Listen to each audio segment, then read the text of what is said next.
अनुराधा मामाई रेसिपीमध्ये तुमचं स्वागत करते। अशाच टेस्टी आणि होममेड रेसिपी करता मामाई रेसिपीला सबस्क्राईब करा आणि बाजूला असलेला बेल आयकॉन प्रेस करायला विसरू नका।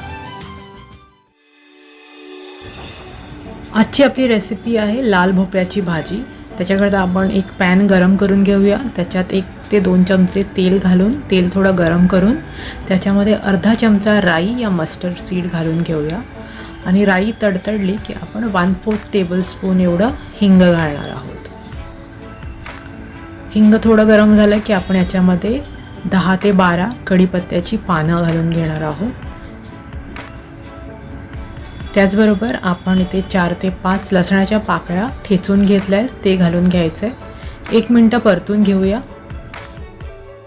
तुम्हाला अख्खी लसूण नसेल घालायची तर तुम्ही इथे लसणीचा पेस्ट पण वापरू शकता।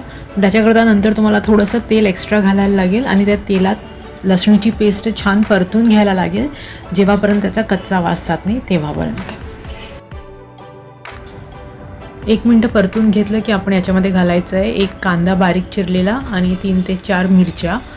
तिखट तुम्ही तुमच्याप्रमाणे कमी जास्त करू शकता। 1-2 मिनिटं आपल्याला या तेलावर हा कांदा परतून घ्यायचा आहे।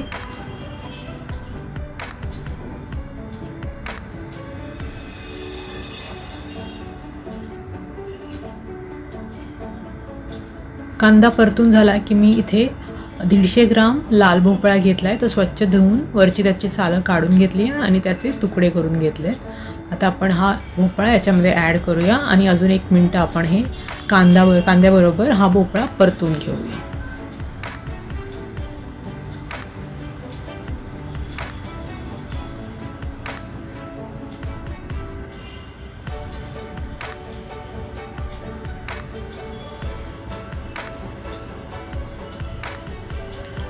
दोन मिनिटं भोपळा परतून झाला की याच्यामध्ये आपण थोडंसं पाणी घालतो। 1-3 चमचे पाणी घालायचं आहे आणि वरती ताट ठेवून त्या ताटावर पण पाणी घालून आपल्याला आता हे वाफेवर शिजवून घ्यायचं आहे। 5 ते 6 मिनिटं शिजवायचं आहे गॅस लो टू मीडियम फ्लेमवर ठेवून।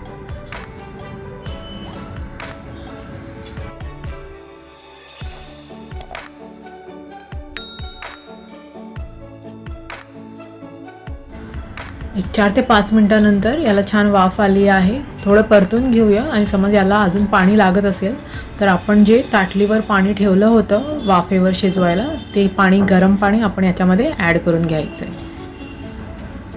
तर याच्यात थोडं अजून पाणी लागेल तर मी ते गरम पाणी याच्यामध्ये ॲड करून घेते।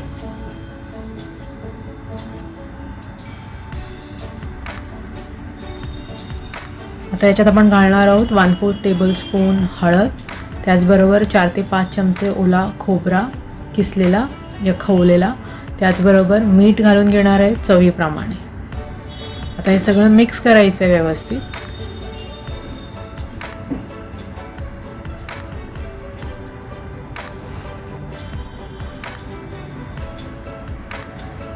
एकदा व्यवस्थित मिक्स झालं की परत आपण याला झाकण लावून लो गॅसवर आता याला 10 मिनिटं शिजवून द्यायचं आहे आणि वाट बघायची आहे भाजी शिजेपर्यंत।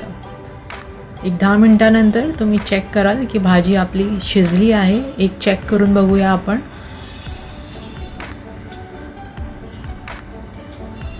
तर एका दुधी भोपळ्याला आपण असं कट करून बघू शकतो की शिजलाय का।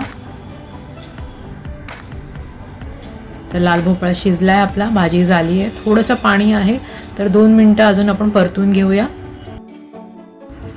2 ते 3 मिनिटांनंतर याच्यातलं पाणी सगळं आटलंय आणि भाजी आपली रेडी आहे।